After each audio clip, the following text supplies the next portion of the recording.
long have y'all lived in Gloucester? 17 years. I've lived here since 1991. Okay.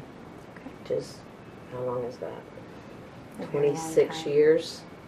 Okay. Somewhere around there, 25 years. Gavin, how's school? Exhausting, and sort of...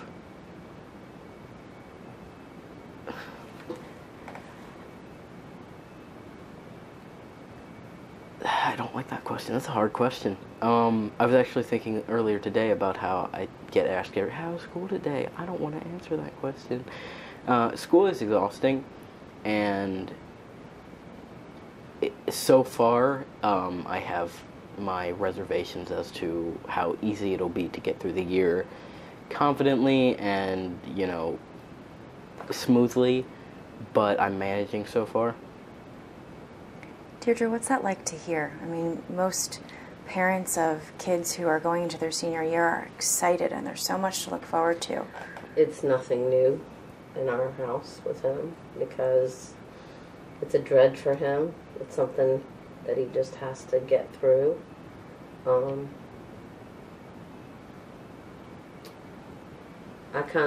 one of the ones that ask him, how was school today and what's school? He has a lot of headaches during the school year because it's stressful for him, very stressful for him. I think that it's nice that he gets to see his friends because, last year he had a really hard time at the end of the year. He didn't go as much as he probably should have because it just got to be a real big stress. And I've been told by doctors that school's not the most important thing when you're in this situation. A child being healthy is the most important thing.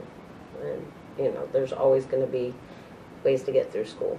So I've come to terms. I used to be the mom that nagged all the time. You gotta be, you need to study more. And, I've completely let that go. I don't worry about that at all anymore. It's just, if he gets through a whole day at school, that's a good day in my book. Well, she mentioned the headaches. I have daily headaches in school. I never go through a school day without a headache. Over the summer, I had not many, and then the first day back at school, I came home with a headache. It was like that. Severe, like migraine type headaches. Yeah, like I came home and crashed type headache. You used the term, when you answered the question, how's school, you used the term, I'm managing. What does that mean, to manage? Well, I'm able to sit through a school day and do my work and stay mostly present, but it's not something I'm enjoying. I'm dreading it. I wake up and I'm like, wow, there's a lengthy list of unpleasant things I'd rather do today than school, and also a lengthy list of more pleasant things that I'd rather do, of course, but it's not something I'm at all enjoying. Even, of course, you get to see your friends, and it's a social type thing, and even that is not enough to reconcile how stressful it is for me. When did that stress start for you? I've always had a problem in school. Since elementary school, I have been bullied and sort of outcasted and not really fitting in anywhere. And then in middle school, that feeling sort of intensified. I felt a little bit more out of place than usual, and, with puberty starting, my body was going through changes that just kind of horrified me. And then, of course, at the start of high school, it was worse because here I am in this situation where my bathroom use is on the public mind, which is just awful. Can you take me back in time to when you first started to feel that you weren't feeling the way you thought maybe you should be? The feeling of, being out of place within, I guess, my perceived gender started to happen around the time that my brother and I entered school age, because I realized that there was a clear difference in the roles that children naturally fell into based on being boys or girls, and there was a clear difference in expectations. Before then, we were sort of just allowed to do whatever. When I went out in the yard and dug up worms, it wasn't that big a deal because kids do that in general. But then in, elementary school, that started becoming something that was kind of weird, or weird in the sense that, the boys played with mud and bugs. The girls didn't, and it wasn't even things quite that simple either. It was just a general feeling of not belonging. I didn't identify with my female peers or feel like shared experiences with them, and from sort of so early school age, I'd say at least by elementary school I was feeling that way. As you started to get older, when did you get to a point where you felt you needed to say something or that you needed to do things differently? Well, for me, it was a sort of a slow process in admitting things to myself and exploring different aspects of myself, because it was a lot of stepping stones. I think the first thing really I take that back. I was going to say the first thing in the process was cutting my hair short, but before then I had been, slowly gearing my wardrobe towards the boys section. I'd say, oh, well, they've got a Pokemon shirt over there, so I'll just grab one shirt, and the next time we went, oh, well, I just want to see what they have, and it sort of progressed to the point where I wouldn't even cast a backward glance at the girls section, and that's how I was comfortable. And then how old was I when I got my hair cut off?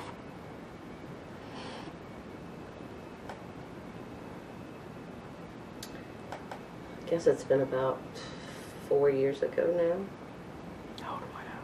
13. So 12 or 13. I must have been 12. So I'm pretty sure I was 12 when I got my hair cut off.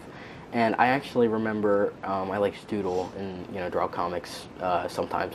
And I actually remember specifically drawing a little one about, it was like a 3-panel one about, or maybe it was more than 3 panels. Anyway, the idea was, I wasn't feeling right, so I made small changes, and now this isn't great, but this is better. And it was something, like a drawing of like me with, wearing the boys' clothes and then cutting my hair short, and then it was a picture sort of implying that, I was still unhappy with being perceived as a girl, but, at least it was better than where it had been. And so that was definitely, even back then, on my mind. When did you talk to your parents about it? I was 14 when I first came out to my parents. I came out to my mom first, and then was sworn to secrecy from the rest of my family, but it took 2 weeks before I absolutely just destroyed that limitation. Yes. By way of throwing her under the bus and making her do it for me. What was that like for you, that conversation? He was terrified, and I knew. I mean, I didn't know what transgender was at that point, but I knew that there wasn't anything he could tell me that was going to change the way I felt about him, and I knew that when he told me that I would do whatever I had to do to support him, I was just worried about the rest of the family. So I needed some time to break it in gently with, especially his dad. I was really worried about his dad, but his dad really jumped right on the bandwagon. I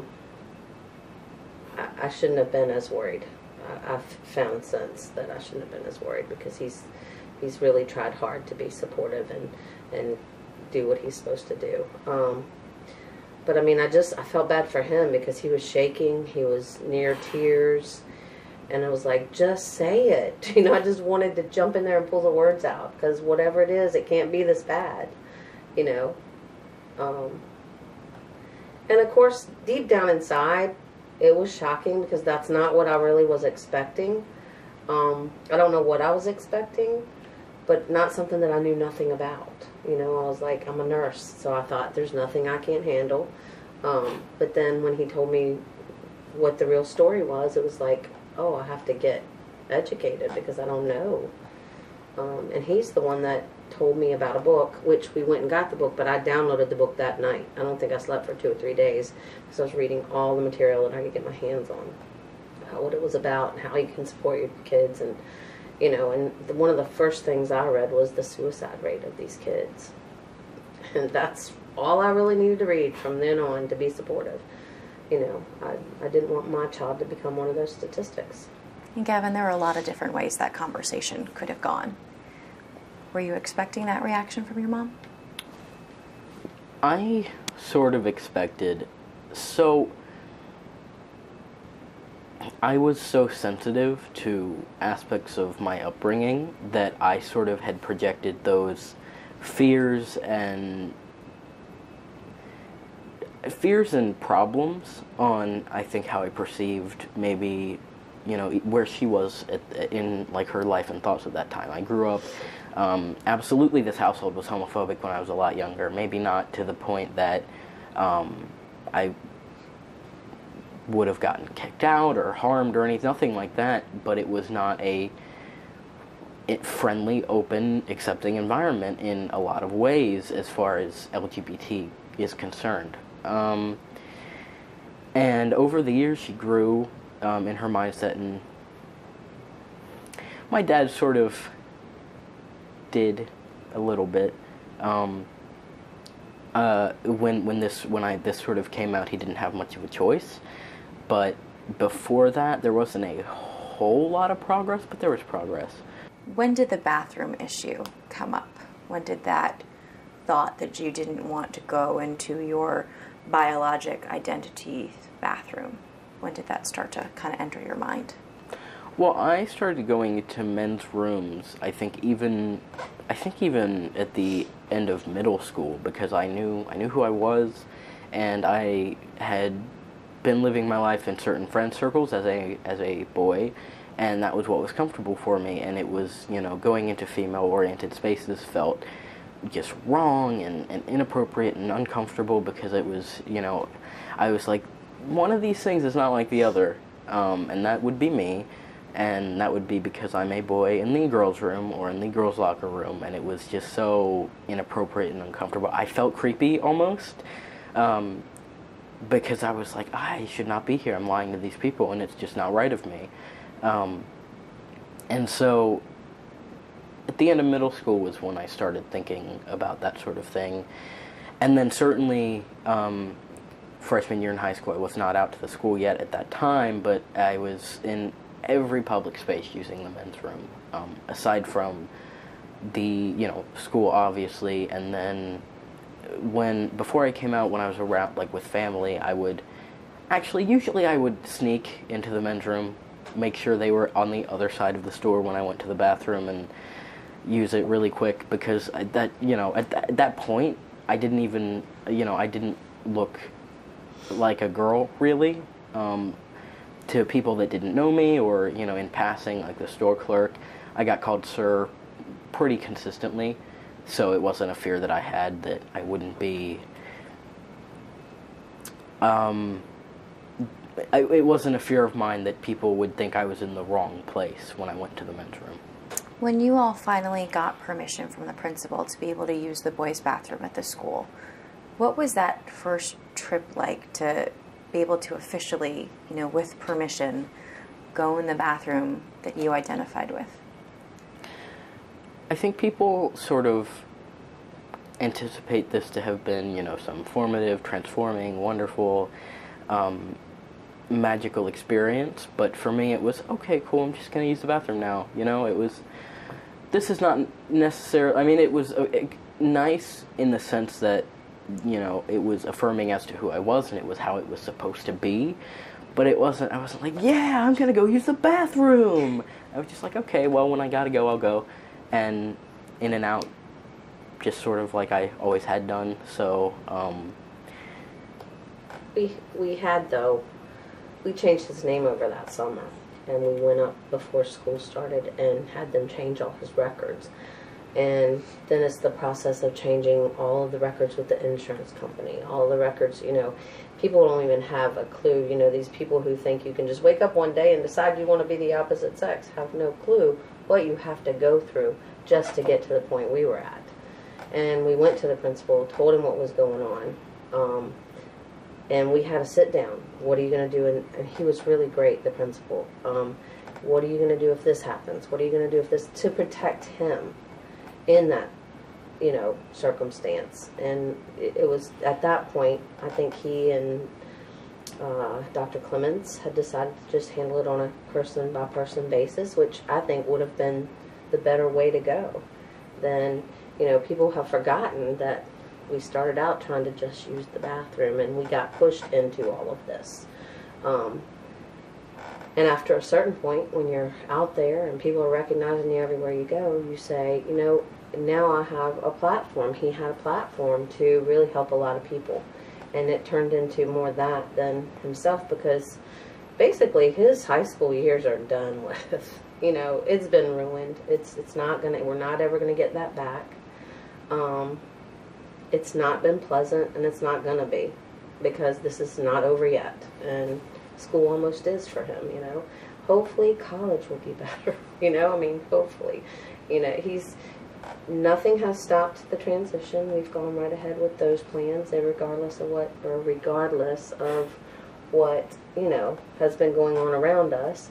And it was kind of the center of our universe in the beginning, but you kind of, when it drags on this long, life has to go on, kind of, and you have to deal with what you have to deal with. I think it sort of evolved from the center of my universe to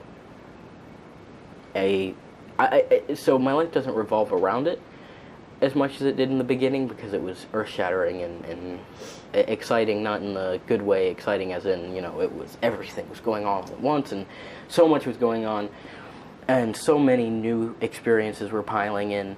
But now, I'm used to it. It's been 2 years, but it's no less a part of my life than it was then. It's still a really big aspect of my life, but we've learned to drag it along rather than run circles around it, which has been good and bad. Bad in the sense that it kind of is unfortunate that you have to get used to something like that and sort of desensitize yourself to something like that.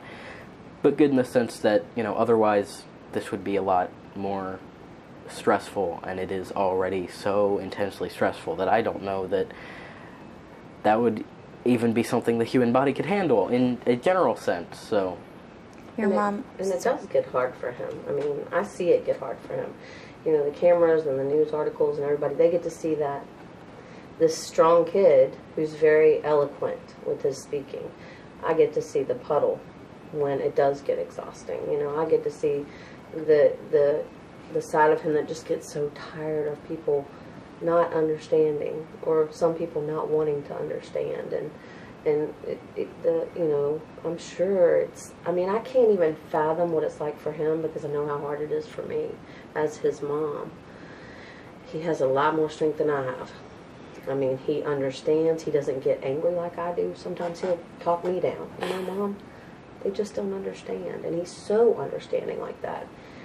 It's a gift, truly, that he's been born with, because he certainly has better understanding of people who don't even want to educate themselves, and it's not a fight you want to go to. I used to try to go to him, I was going to talk, now I realize, and through him, he's helped me understand that you can only educate a person, one person at a time, and that after a certain point, that person's not educatable, and they're not interested in being educated. They want to stay just where they're at. And those are the people you just leave alone at that point. Gavin, that's a very mature way of thinking for a 17-year-old. Do you still feel like a teenager?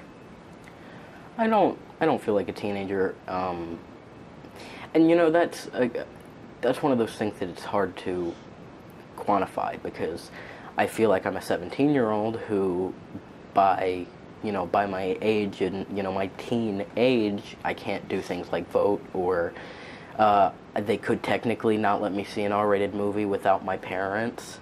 Things like that make me aware. Of course, chronologically, I'm 17. But if you're speaking more towards the conventional teenage narrative, no, I don't feel like a teenager. I don't feel like my experiences are what they talk about or show when they have a movie about, teenagers or about teens when in their senior year or in high school in general, of course. But I don't know that that's necessarily a bad thing, because just it being not the standard narrative does not necessarily mean that it is a bad one. But the bad part comes in when you look at the situation I'm in. And it's hard to separate these two things, where my life is right now and looking at the positive aspects of this and looking at the non-traditional teenage aspects of this and saying, okay, well, how much of that would exist without the bad, and then how much of it is worth it in spite of the bad. Really hard to say if I think that I necessarily feel like a teenager or don't. I feel like I have the experiences I have, and putting it into the, teenager, or because I don't feel like it's necessarily, I don't feel like I'm an adult in that I'm not, a homeowner with a wife and children, which is a narrative people typically associate with, stereotypical adulthood. I just feel like it's not necessarily easy to say that my experiences fit into the teenage or any other kind of spectrum. I just feel like my experiences are what they are currently. Do you think this experience has forced you to grow up and talk about things that maybe the typical teenager doesn't have to deal with? I definitely think that this experience has put some years on me in the sense that I have a lot of experience that some of my peers don't in different things, but in especially in dealing with a big conflict like this, and in dealing with a big issue like this, and in dealing with having your life hijacked by something that seems so simple. But even before that, growing up sort of being bullied and outcasted and feeling very different from everybody else, I sort of aged quickly.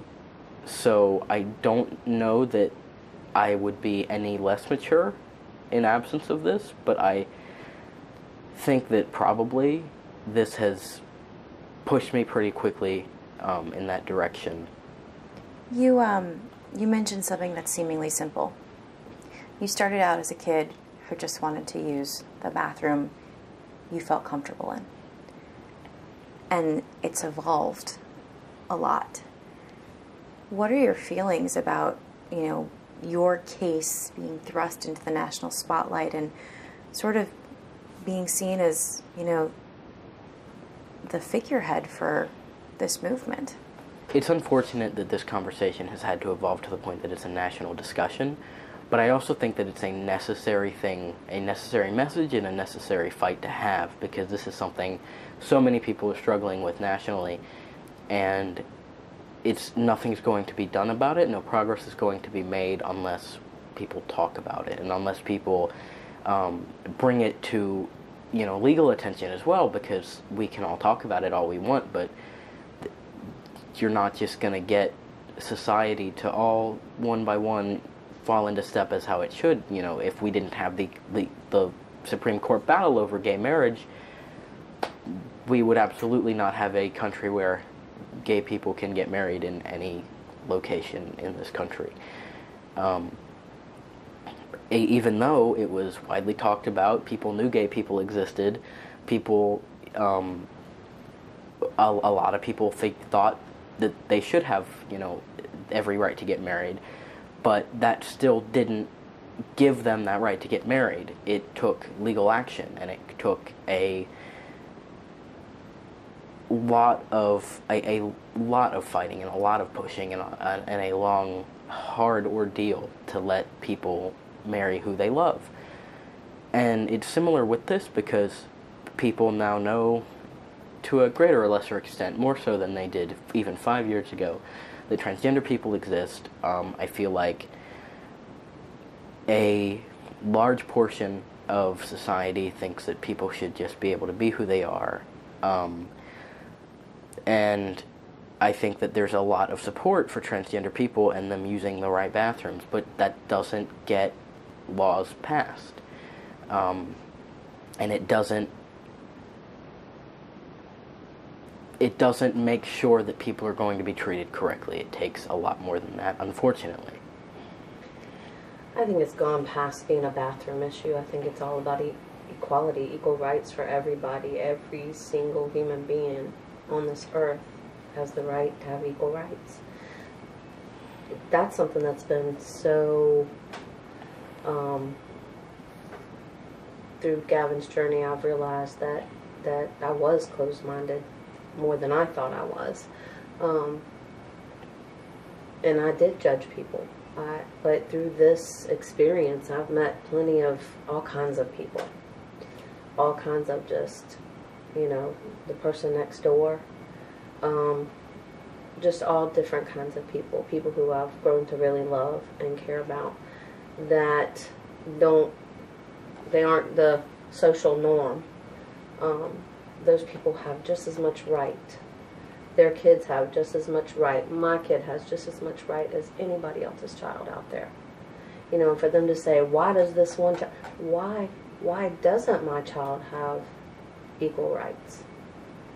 Our Constitution says that everybody should have that. And I just think it's beyond the bathroom. And it has brought a whole lot of other things up, like the North Carolina bill and all that stuff, with even just all the LGBT. It's amazing how it has brought everything to the forefront. And I don't think when he started this at all did we ever think that it was going to wind up being as big and as far-reaching as it has turned out to be. But he's handled it very well. And I'm very proud of the way he's handled everything. Like I said, way better than me. I got the mama bear in me, and I don't like to hear anybody talk ugly about my child, any of my children, not just this child, because that's just my protective nature. But I work with people. I have people that, even though they understand it more, they still say they don't agree with it, or they don't, It's not about agreeing with it. It's not about condoning it. It's about treating people with respect. Everybody out there. I treat everybody with respect, and they should treat everybody with respect, because that's just the way it should be. There's plenty of people that make choices that I wouldn't make for myself, but does that make them a bad person? Does that make them somebody I shouldn't be associated with? No, not at all. This might be a tough question for you, but before Gavin had this conversation with you about how he was feeling, were you open-minded then? I thought I was, but no, absolutely I was not. I thought I was.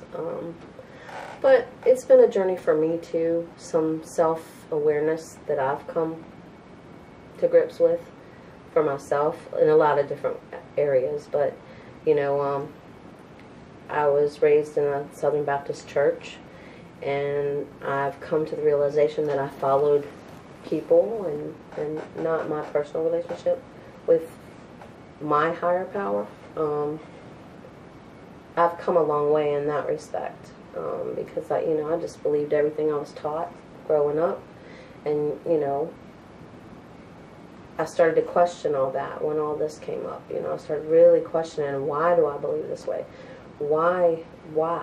So I've personally grown a lot.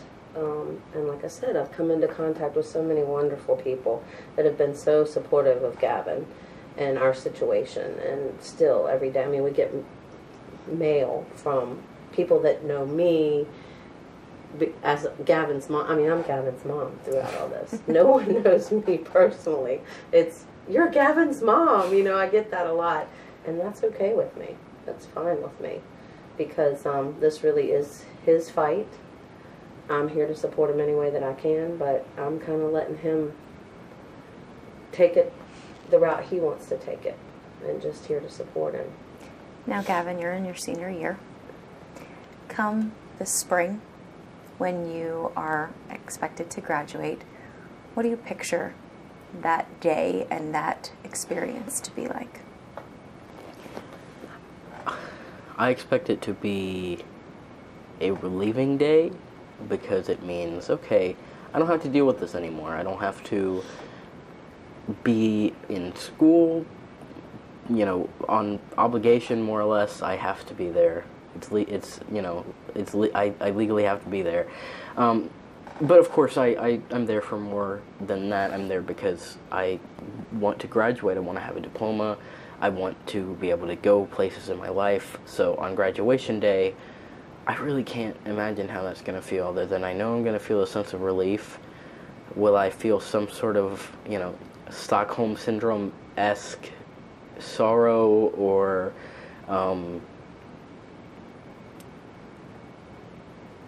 sentimental, anything? Maybe I'll say, there's something about this place I'm going to miss. I would be surprised if that emotion registers with me. I will be very, very surprised. But stranger things have happened, because, of course, I've spent 4 years of my life there. It's not all been bad. And a lot of what you associate with school is sort of, connections you've made, things you've experienced, people, good times you've had, and so they can't take that away from me. Where do you hope this country and this world is with regard to this issue by the time you graduate high school? I would love for it to be such a non-issue that no one's talking about it. I know that that's not what's going to happen. That's absolutely just way out of the realm of possibility. And that's not even being cynical, that's just being realistic. This country is not ready to be open and accepting to all types of people.